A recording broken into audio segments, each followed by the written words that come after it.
Well, good afternoon. Thank you for coming to one of the regular meetings of the Historic Preservation Commission. If you have any cell phones or pagers, would you please silence them? And I would like to invite you to participate in the Monday, March 23rd, 2009, 2 o'clock p.m. meeting. Could we have roll call, please? Commissioner Adrian, Commissioner Amirian, Commissioner Mardian. Here. Commissioner Stepanian. Here. And Chair Landrigan. Here. We have the report regarding the posting of our agenda. The agenda for this meeting was posted on or before Tuesday, March 17th, 2009, on the bulletin board outside of City Hall. We have minutes from the February 23rd, 2009 meeting. Have the commissioners had a chance to look at them? I have no corrections, so I can make a motion whenever you're ready, Chair. Ms. Stepanian, would you like to make a second? Yes, I do. Okay. Mm-hmm. All right. Can we have roll call, please? Commissioner Mardian. Yes. Commissioner Stepanian. Yes. And Chair Landrigan. Yes. Yes. Thank you. We now are at oral communication, and does anyone here prefer to talk on something that is not on the agenda? I have no cards. So we will move on to our next agenda item, which is old business. Jay, you'll be talking to us about historic district signs. Yes. So item 5A is basically a continuation of our discussion that we began last month about signs that we would like to place at the gateway entry points into the city's designated historic districts. Now, as we all know, we have 3 designated districts. These are the signs that we looked at in February. And while you thought that the idea was good and that this was kind of moving in the right direction, you asked for some alternative designs. Specifically, you thought that the font of these signs was a little too stark, and so you asked us to explore using some of the serif-based fonts. And then you were also concerned about the repetition of the word historic district from the top to then also at the lower portion, City of Glendale Historic District. So I've kind of worked up a few alternatives. This is just to remind you that we're looking at these signs only for the kind of the primary entry points coming into the historic districts. And we'll have more information about the particulars about the installation of the signs and any technical questions that you have, because in our audience today we have David Liu, who's the traffic and parking supervisor for the Public Works Department. So he'll be able to help us with sign specifics. What I wanted to run by you were some of the alternative designs that we're looking at. So this is just kind of to remind you of where we started last time with the sans serif font and the repetition of the phrase historic district. And I certainly agree that we didn't need to take up extra space to write historic district twice. Commissioner Mardian had mentioned that we do have some historic signs, and I had said that we were basing kind of the color scheme and the general concept for these signs on some of these existing signs. These are the ones that obviously are directional signs for the Casa Adobe and Brand Park. And these are kind of the state kind of format of the signs. This isn't a standard Glendale sign, and David Liu could talk to us a little bit more about that. But this kind of establishes what I think is a fairly traditional color scheme that other cities, as well as what we already have in Glendale, uses for guiding people or pointing out historic areas. I'd given you a package with 6 different, or I think there was 6 in there, different versions. Some of the changes are subtle in terms of which serif or sans serif font we used, and then others are more obvious, such as here we have Royal Boulevard front and center on 2 lines. We've removed the word historic district and just replaced it or kept it down at the bottom with City of Glendale Historic District. This font is a Garamond font. And what you'll find on a lot of these fonts is that they're very, very similar to one another. So I gave a few subtle variations just for fun. One of the questions that we had as we were laying this kind of version of the sign out was when it says designated November 2008 at the right side, we thought it was important to keep a record of when these districts came into being. But in terms of the balance on the sign, you'll see as we move to March 2009, it creates kind of a pocket of empty space at the corner that wasn't there in November. Come a district designated in May, it'll be even bigger empty space. So that led us to explore some other layouts, but here you can see the difference in terms of whether we used all caps for the district or if we use uppercase only at the beginning letter. There's a sense that this might be more visible and more legible and kind of a bolder look for people driving, because they're the people who are probably going to see these signs most often. The city seal is based on a very good scan that we have now. The last time we looked at this, we were working off a different scan. One of the hopes that we'll have ultimately when we work with the sign company and with the sign shop and David is that these are actually decals that are applied to the signs. The signage is basically cut out vinyl letters and vinyl background rather than the screen printed sign, and David will tell you that that's actually, even though it might not seem like it, it's actually a more durable solution, a much better signage type, and it's the standard that we're using in the city right now. The decal has too much detail for the vinyl cutting machine to actually do, so we'll be farming this out. We're hoping that rather than have it be grayscale, we might be able to do kind of a brown scale version of it so that the colors will kind of merge in with the basic look of the sign. Just to remind you, here's going back to the sans serif font. On staff, we generally like the sans serif font better, just because it seems more legible. But obviously, last time you expressed an interest in the serif fonts, and the Historical Society also has expressed that they support a serif font over the sans serif font.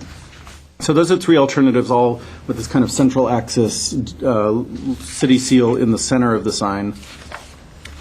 When we started experimenting with another layout, we started looking at this as a nice option in terms of getting the seal to be larger and more legible from the street, because it is fairly detailed, and the bigger we can make it, the more detail we'll be able to see.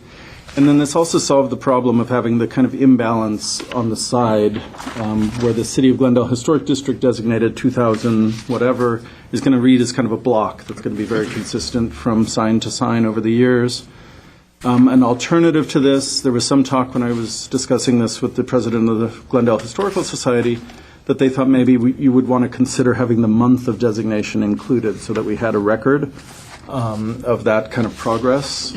To me, having the year is enough, but if we wanted to have the month, one solution that might work would be to actually just use numerals, so designated 03/09 or something like that. I don't know if we need to get into that level of specific timeline detail. And then here's the version of the same left balance sign with the seal on the left with the sans serif font, and that's a Helvetica. That's a Verdana font. And then I just put together kind of pairs of slides so that you can compare back and forth with the serif font in all caps, with the seal in the center on the left, and then also in the sans serif font. And again, showing the two versions that we've come up with. And then with your permission, the Historical Society wasn't able to send anyone here today, but you all received letters, and I can read that into the record if you'd like. Or Please do. Dear Commissioners, as I'm unfortunately unable to, and this is coming from John Locascio, the President, as I'm unfortunately unable to attend today's HPC hearing, please accept these comments on behalf of the Board of Directors of the Glendale Historical Society.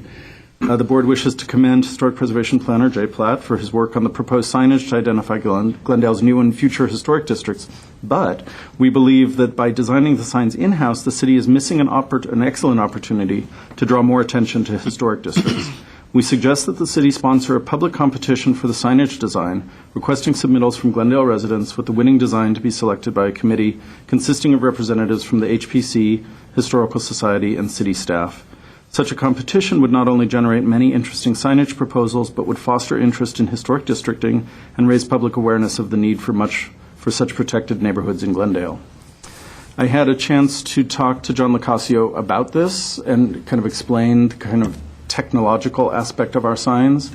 I had some concern that if we opened this up for public design, we would have some very elaborate and perhaps very beautiful proposals that might not be suited to kind of the more simple kind of cut-out vinyl letters that we're working with for budget reasons and because it's the city standard for signage. Once I told John about that, he kind of understood that maybe having a competition would bring in kind of too much to the signs. And we did talk about the idea that in the future we have the option of other types of signage, both within the existing districts and future districts, that could be more informational in nature rather than just marking. And that might be an opportunity for the Historical Society to kind of step in and help with that. And then in the future also, we might come up with a new signage program for all the historic districts once we have kind of a well-established program. Part of the reason we've chosen this design and this technique is because of the costs associated with it. David can help us with that. We're trying to keep these, at least $50 maximum per sign, and that's where we are right now. And we're hoping to not go beyond that. So unless you have questions for me, we can introduce David Liu. Any questions for Jay? I had a question, Madam Chair. Now, the signage here, are we going to lose then the date, the month? Are we going to lose that? Not necessarily. The only problem with month on these signs was more thinking about the visual balance of the signs, where a district designated in November and a district designated in May are going to kind of have a different configuration. And the lower sign had a kind of a nice block of text that worked well. It's a small detail, and if you thought it was important to have the month, we could either write out the month, or like I mentioned before, we could use numerals to kind of call out March as 03/09 or something like that. Somehow the numbers with the slash doesn't seem as elegant as we'd hope. And if you thought the month was important, we could certainly kind of play with that a little bit. Okay. Second question, the older signs that we have, that you showed us earlier, they're more centered. Is there anything that You mean these signs? Yeah. Well, we have kind of carte blanche with these signs because it's a new thing to have signs for historic districts. When I was exploring the centered signs, and this is what you saw last time, it's I think, totally acceptable. It did run into that problem with the balance of the left side at the bottom always having the same block of text and the right side alternating between longer and shorter. As soon as we did this sign, though, I thought I just love the city seal, the old city seal. It's kind of fun to be able to see it more clearly, and this gave us the opportunity to have a bigger seal with a big, bold district name above. I actually like this one myself. But the last question I had, the feathers on the seal, what color? Multicolor. Okay. Yeah, in the color version, but the color version would kind of kick our price up. And also, I'm not sure that it might draw too much Couldn't see it attention that to the. far away. Yeah, you wouldn't see the colors, but there's some blues and reds, and you actually have red, white, and blue stripes on the eagle's wings. So, and one thing I should mention is you may have seen the city council hearing last week. The city is now moving forward with a proposal to kind of create neighborhood signs, which will be large, much larger than this. These signs are about 12 by 18. There'll be a larger sign that's going to mark kind of points within kind of the designated neighborhoods that the neighborhood services team put together several years ago. And that's a completely different program. Those signs will have a royal blue background. David was also involved in that if you had any questions. So there'll be no overlap. These will be very clearly just for the historic districts, and they won't look like the neighborhood signs. Thank you. Any other questions for Jay? David, would you like to come up and speak to us? Good afternoon, everybody.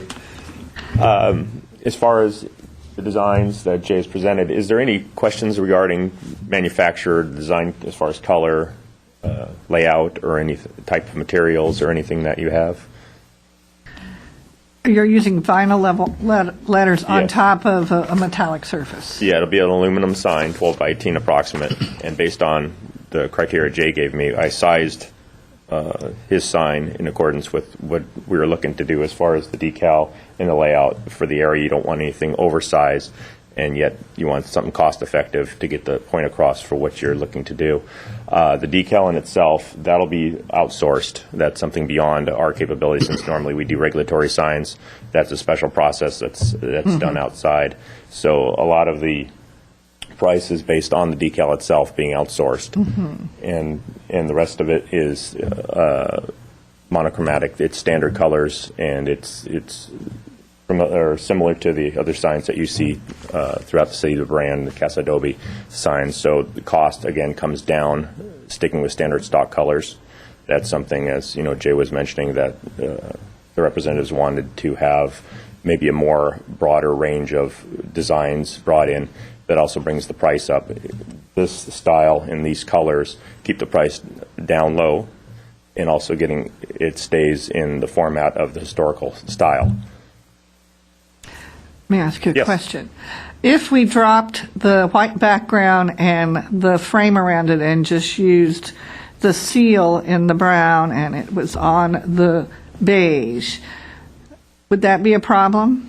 No, the transfer, the decal itself then would be on a clear backing. Right. Yeah, so you would see the kind of the beige transfer through, and you wouldn't have the border. You can do that. That can be done as well. It's just another style, depending on how you want it laid out. Before we even go to get the price and the quotation from the vendor, if that's something you wanted to think of ahead of time, and then knowing this, we could work that in, and it's not even an issue as far as price. It's not going to change that. Okay. And are we just talking about the boundary around the seal? Yes, or? I'm just talking about the boundary around the seal so that you don't have that other, background there competing with it. It almost blends in. That was just a question of a thought. You raise an interesting one. I like that. It kind of becomes, I really love the seal myself. It's so attractive. Any questions for David? Thank you. Thank you, sir. We don't have any cards for individuals to talk on this, so we're going to close the public discussion, and we'll open it up to commissioners' discussion here. If you want me to start, I'll start. So exactly what are we doing with the letter from the historical, so we're not... Yeah, well, you're taking that under advisement, and if you thought it was a good idea to have a competition, we could move in that direction. Speaking with John Lacasio, he kind of, it wasn't, he kind of understood that right now might not be the time, since our goal is to get these signs up fairly quickly, since we have the districts in place now, and then also in the most cost-effective way. Okay. No, I like to move it along myself because we have the districts and we need to identify them. So if we send it out for competition, that might take quite some time. Sometimes. So I'm ready to discuss it and move. I actually like this particular sign, which is Art Avine. Am I finally getting to pronounce it That right? sounds right to me. Yeah. But I actually do like the sign and the fonts. And I think you can read this better than centering it. You know, your eye just goes in one place versus centering it and splitting the city district and the year. As far as removing the border, I'm open to that. But I think that seal is so wonderful that it kind of defines it more if you box it in. But I'm preferring this, which is number 5. Right. Is that correct? Yeah, number 5, or alternative 2A on the screen. Now this, just so you know, this, and it may be too fussy to talk about the specific fonts. This was a Perpetua font. I could run through the other fonts to see if you had any thoughts about that, or if you're just happy with the serif font, we'll just move forward. I like to the hear crisp. what I like the crisper serifs on Perpetua. Starting at the beginning, this is the Garamond font. Has a little more Soft serif. quality, I don't know. This is Times New Roman, which is kind of the standard newspaper font. And this was Verdana, the sans serif font. This is Perpetua, the serif font. And then finally, this was standard Arial without the serifs.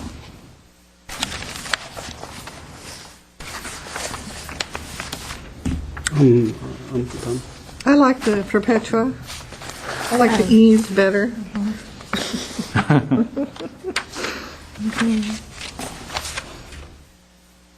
Which is number 5. Yeah, the What do you like? All Yeah. so far on the same wavelength. I picked number 5 from the beginning. Okay. Yeah, I do like that. Mr. Conley, you want to have any comments?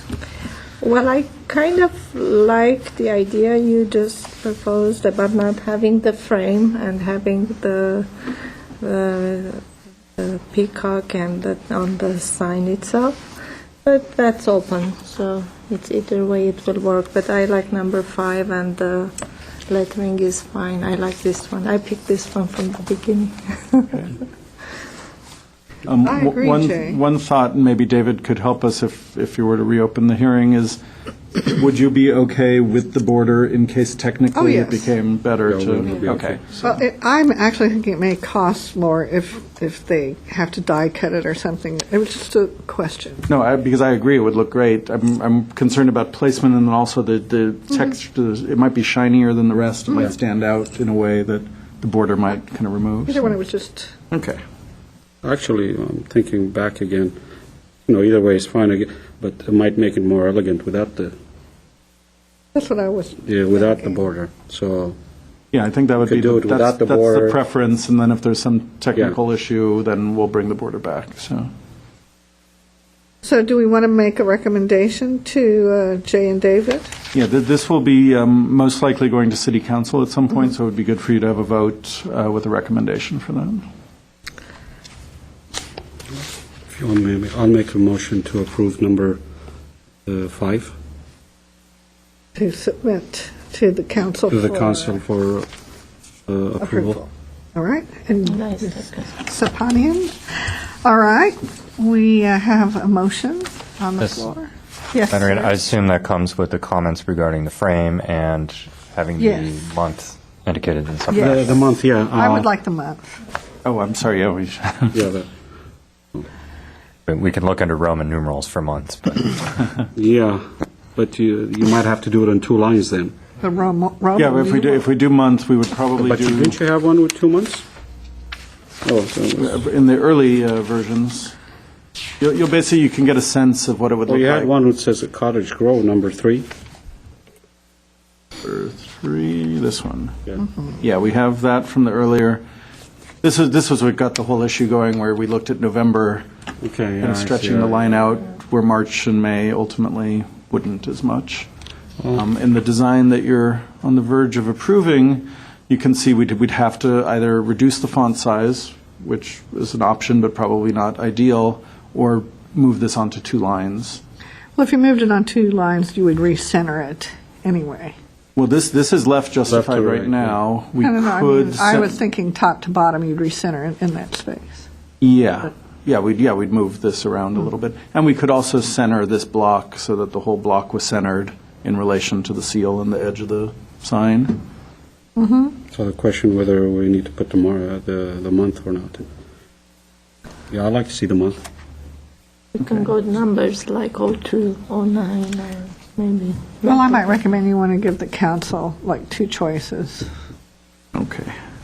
of what we suggested, and Yeah, I think ideally it'll probably work out that the designation date will be on 2 lines, centered underneath the City of Glendale Historic District, which itself will be centered. It's practically a block right now, and I think that'll look good regardless of the length of the month name. I think so. Just for, Madam Chair, for conversation, did we do any research what other cities have done on signage? Yeah, several months ago, about 6 months ago, we looked at a number of other cities when we were just thinking about the idea of doing this. Okay. At that point, we were thinking, Yeah, okay. we were thinking more of actually changing the street name signs. Yeah, I remember that. Which Okay. ultimately, this became the better alternative to get this done on a budget and quickly, so, Okay. Nice Thank you. work, Jay. thank you. Thank you, Jay. So do we want to take roll? Commissioner Mardian, Yes. Commissioner Stefani, and Chair Landry. Yes, thank you. Yeah, very nice. So now we are on to new business, which we have none, but we have people here For your updates. for our updates. Okay, then we're on to our planning department updates and informational briefings. Our first one is the Glendale Historic Bike Tour, and we have Colin Bogart. Bogart. Yes. Good afternoon. Hello. Hi. Nice to meet you. Nice to meet you Heard too. good things about you. Oh, that's good. I'm glad to hear that. Before I tell you a little bit about the history ride, I just want to give you a quick rundown on what my involvement with the city is, just so this kind of all makes sense. I work for the LA County Bicycle Coalition. It's a nonprofit bike advocacy group, and we were awarded a grant from the County Department of Public Health that calls for us to work in partnership with the city of Glendale on a project that will make Glendale a better, safer place to walk or ride a bike. And in the process of promoting this project, which I just started working on in October, I was looking for a way to promote the project, and we were fishing for ideas for a bike ride. And it was suggested to me that why not do a history ride, which I thought was a great idea.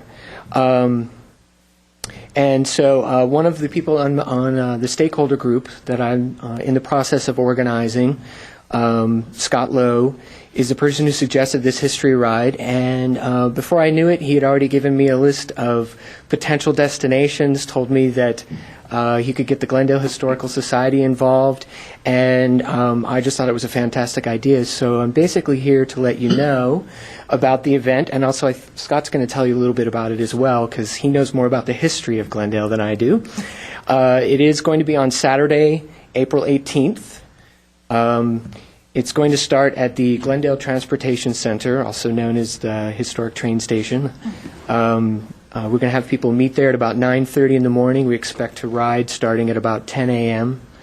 And it's going to be roughly about a 12-mile ride with numerous stops. We're also planning at some point probably to stop for some food.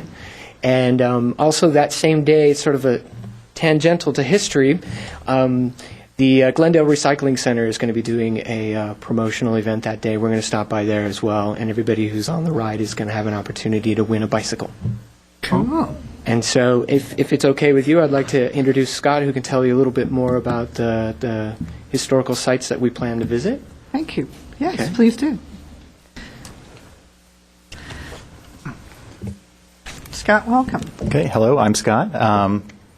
I'm on an outreach committee with the Glendale Historical Society, and I ride my bike all the time in Glendale. So when Colin said he was doing a community bike ride, I said, do a history ride. Makes perfect sense. And I've kind of done it on my own a few times just for fun, biking around town. So the initial plan that I had was for, or some of the initial sites that I suggested were, of course, the Glendale train station, which makes a lot of sense, the Grand Central Air Terminal, which is one of my favorite landmarks in town. Then heading up to the Doctor's House and El Miradero in Brand Park, which of course is very historic. Then maybe going around to the Casa Adobe de San Rafael from 1865, and then heading down North Brand past the Alex Theater. I don't know, maybe we could stop for lunch at Porto's or something, because they could probably actually handle a crowd, possibly the YMCA. And then looping back down to South Glendale and maybe stopping at the Adams Hill gas station, and then back down to the train station where we begin. So it should be really fun. I'm looking forward to it. And flat. And flat, except going up to Brand Park. Oh, yeah. Right. But That's nothing like Chevy Chase, though. Yeah. So yeah, but it's harder than it looks. But Because it just goes and goes. Yeah. But it's not so far that people couldn't walk if they had a problem. So. But yeah, it should be really fun. So Sounds great. we'll see you all there, maybe. Yeah. I I'll can see loan you people there. bikes. I've got several. Okay, thank you. Now, one thing Scott didn't do was, because Scott hasn't lived in Glendale that long, but he's become very active in the historical community, and he's a good local historian, but he also runs a wonderful website. Is it okay? Yeah, sure. You may as well. Yeah, I have a blog about Glendale called Tropico Station. So it's tropicostation.blogspot.com. So I don't think I brought my cards with me today because I just got back from a backpacking trip, but check it out. Thank you. Thank you. Colin. I'm not sure if you had any other questions, but if I may, I can also let you, if you're interested, I have some information packets here that summarize the project I'm working on, if you're curious. Would love to. And also, I have a website set up for this project. It's la-bike.org/Glendale. And I just posted the information about the bike ride this last Friday. It's also going to be posted on the Parks Department website, and also on the planning website for the city and the Parks website for the city. There's a link to my website as well, and it's via there's a logo. I'm going to hold it up so the Safe and Healthy Streets Plan. Nice. That's the logo we designed for the project. And so if people look for that logo on the city website, they can click on it and it goes right to the website that I've set up for this project. And if you have any questions, I'd be happy to answer them. What kind of bike will we have a chance to win? You know, I don't know. I have to find out from the I think it's a children's bike, actually. Hybrid. Darn. Yeah, big high wheeler. Children's How about that? bike. I'm not really sure. That's a good question. I'm going to have to find that out. I don't know exactly. Well, I have one recommendation for you. Tuesday nights are our city council meetings, so you can go to oral communication. They have a brief period at the beginning where you could also introduce that to them, Oh, that's a great idea. Great idea. Very good idea. Thank you. just tomorrow. Tomorrow. All right. All right. Work late. One question, is there a fee involved? No, the ride is free. Okay. Oh. The ride is free. We do ask people will have to sign a waiver at the beginning of the ride, but there's no charge for the ride. And everybody needs to wear a helmet. Everybody needs to wear a helmet. water. It's recommended that if you haven't ridden your bike in a while, that you have it checked out. Make sure it's in good working condition. Bring a spare tube and a patch kit if you can. And rain cancels the ride, which hopefully there will not be rain that day. We don't want anyone to become history on this ride. Exactly. Great. Thank you. Excellent. Thank you. Thank you. Any other comments from the The only thing is I don't know how to ride the bike. come and cheer everybody at the top of Brand? Yeah, I will be there. You start uphill and they push, and you're on your own. Well, that's an exciting. I'm a bicyclist, so I'm very excited. Thank you. Thank you.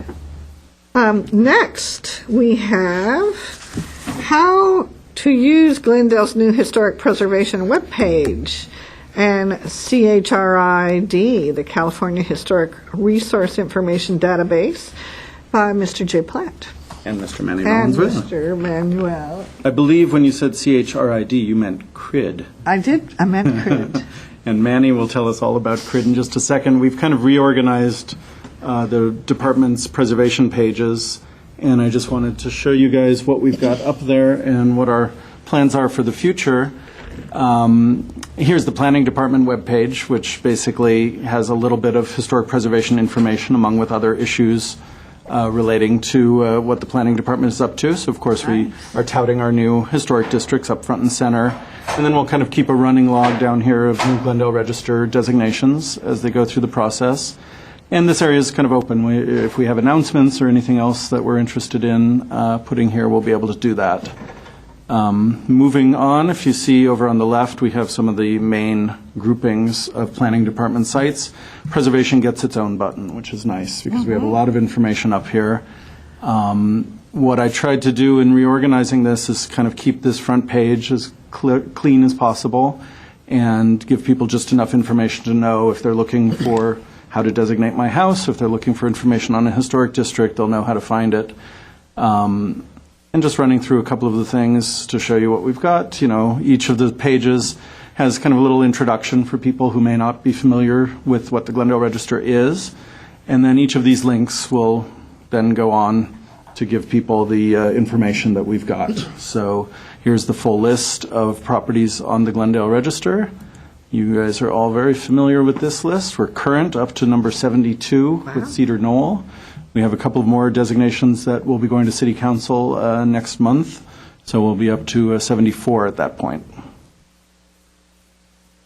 And just to show you, not only can you get the list, this is a wonderful link that we're going to be updating because this gives us the list, but we also have put together, and here's one of the historic sites for the bike rides, we may as well look at that. We have these pages that have photographs, some of the pages have maps, and then just a little bit of information about each of the Glendale Register properties. We're going to be changing the whole format of this page to make it a little neater and more informative, and that's going to be an ongoing project. As we have time, we'll just update a group of pages at the same time and bring them out on this. And then we have the nomination form. And the wonderful thing, which we don't have quite yet, but for years we've been a little antique in our nomination forms, and we've asked people to either type or print by hand onto the nomination forms. Sometime in the next week or so, we're going to have type-in forms where people can actually type in on the computer, save it, and submit it that way.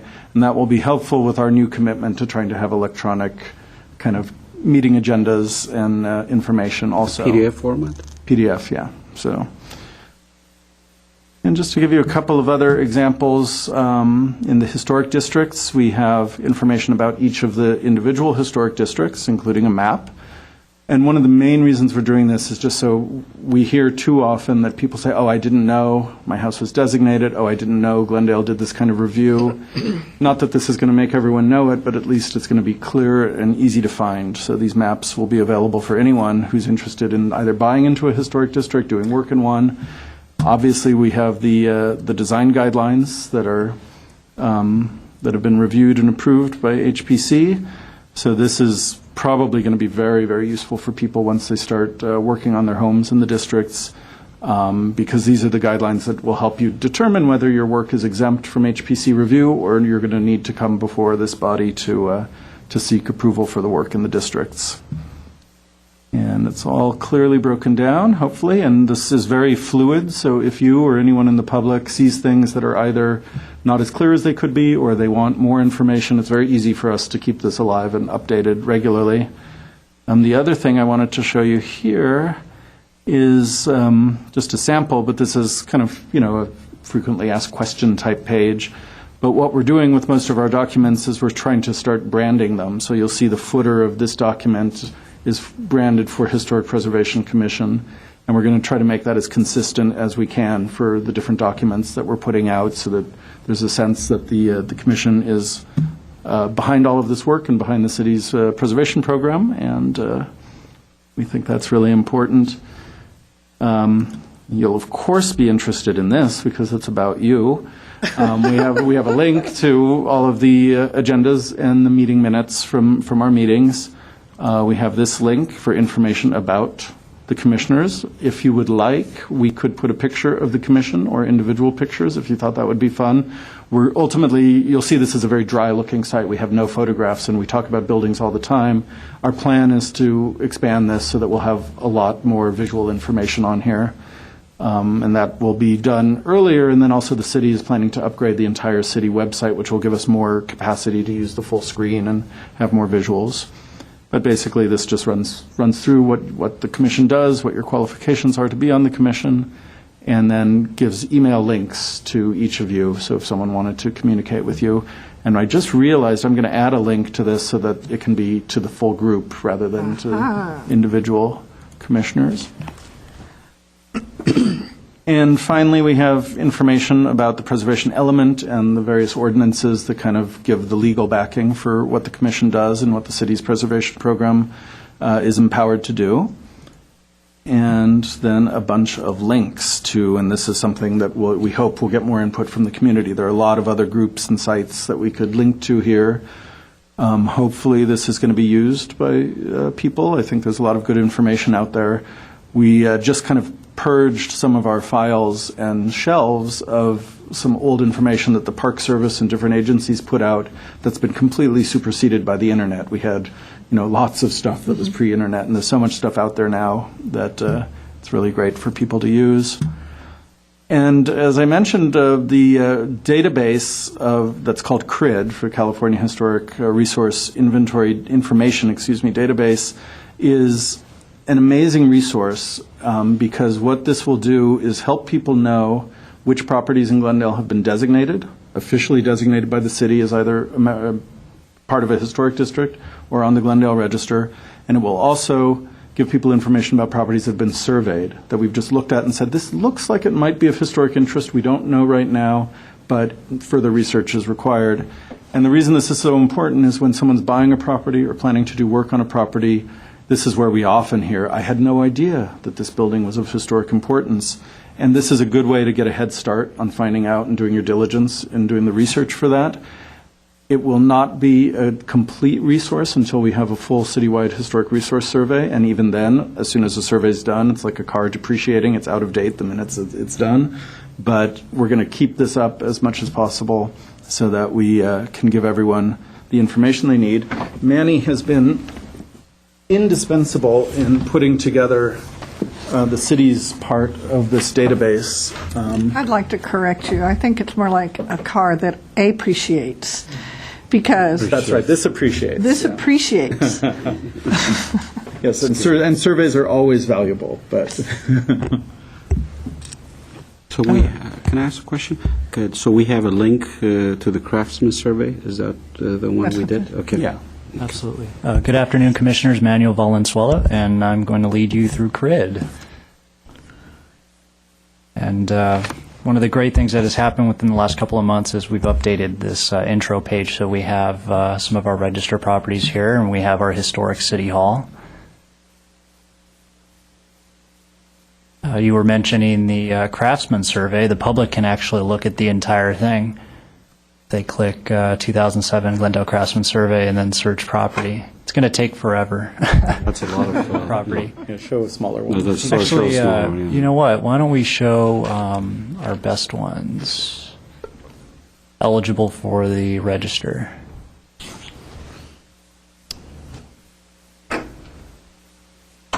Nice.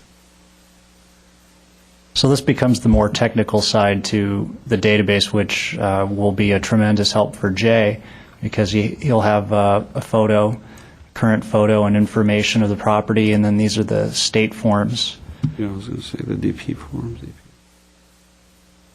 So not only is it a tool for the public, but it is absolutely a tool for the planning department.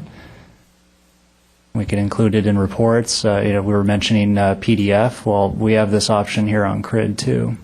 Turn the form right into a PDF format, and we can save it or print it out. Ta-da!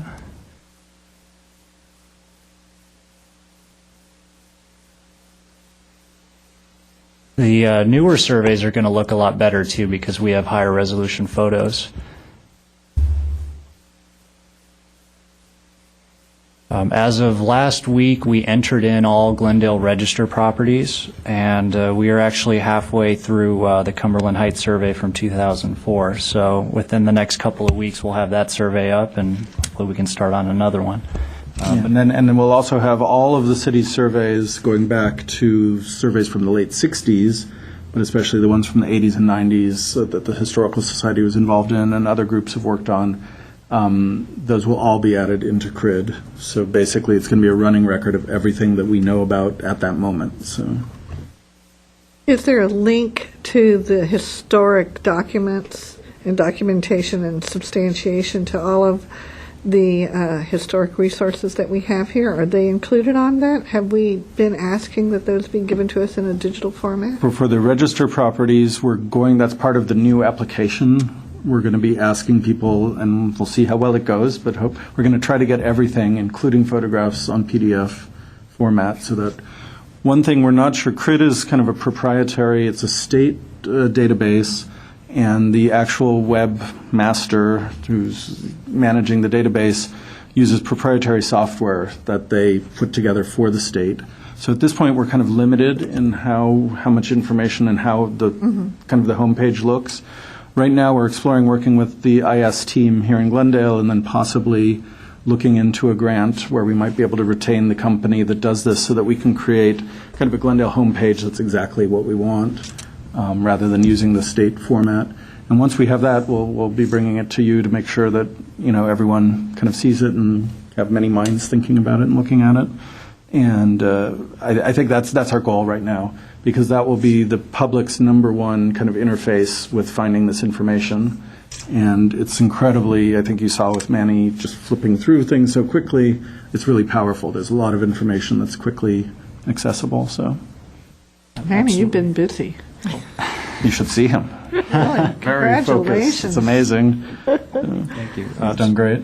So Yeah. for the time being, just to show you an example, this is 2211 Bonita, the Verdugo Adobe. A CRID is going to be a a project that lasts a very long time, because while it's relevant now, it will also be relevant in the future. For example, we have here, it's listed on the Glendale Register, and the Oak of Peace is there. And let's say in a couple of years we want a more updated photo, we can load a photo right here. If there is another survey, more survey information will appear. So it's fluid, and it will definitely be a great tool for the public and for the planning staff. Fabulous. And that's it. I think it's a wonderful idea. I've been going to a lot of websites these days, but I think we're going to beat everybody's website the way We're hoping. because LA has a large one too. Yes, they do. And I think this will assist a lot of real estate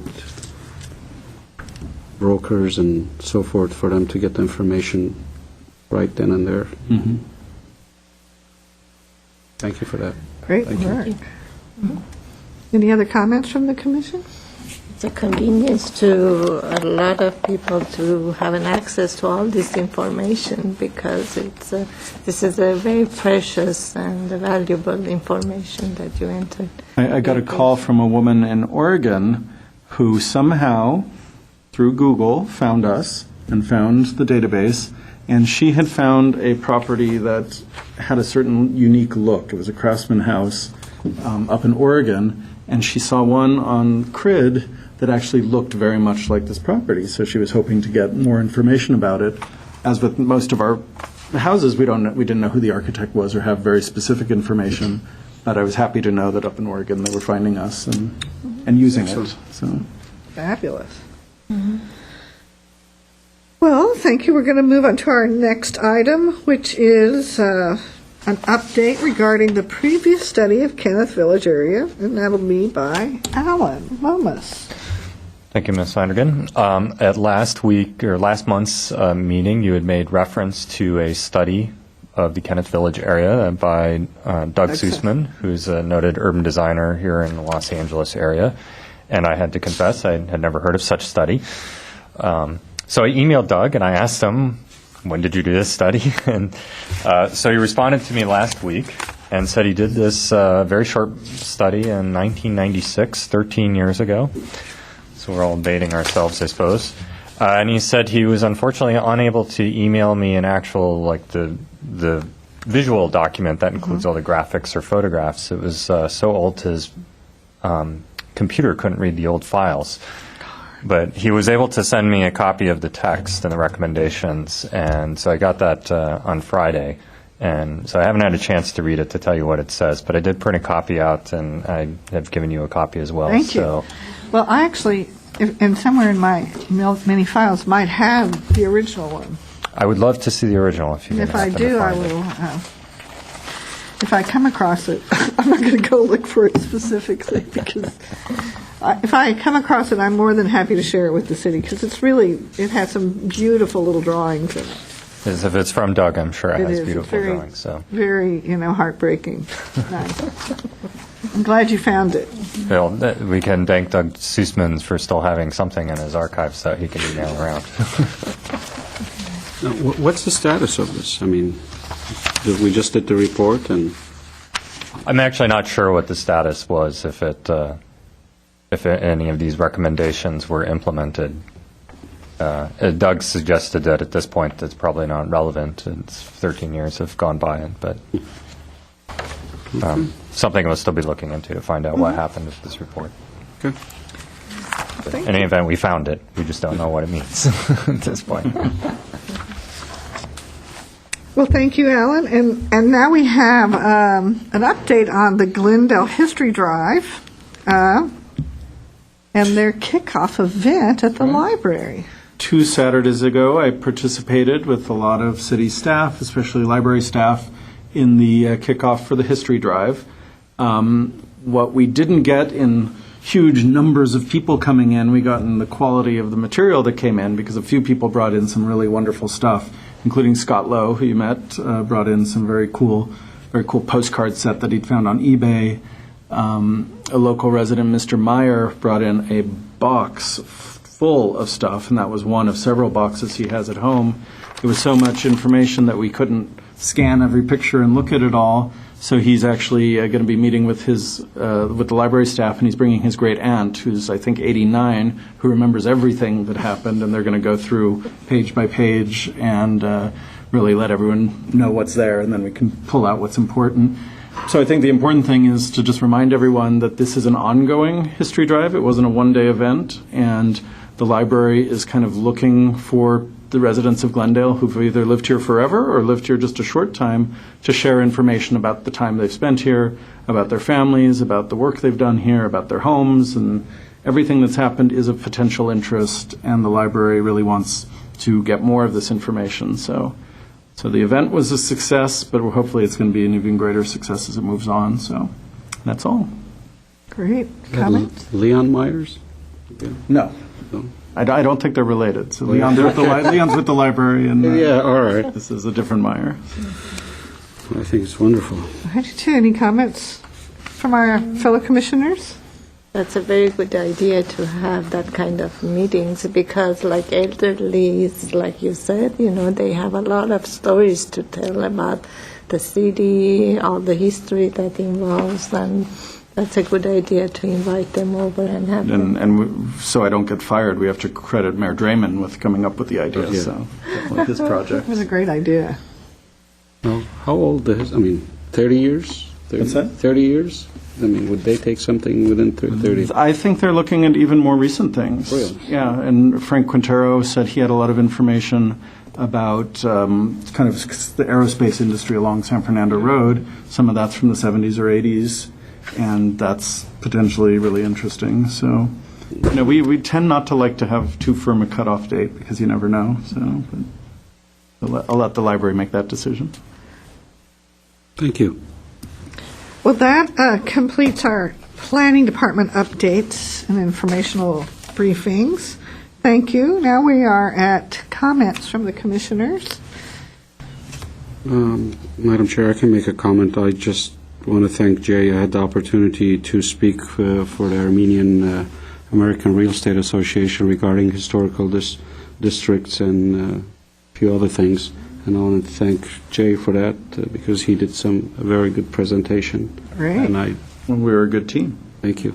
But I think that was a good opportunity, especially for the realtors, to understand, even though we didn't have a big turnout because of other events, but at least there's an outreach there.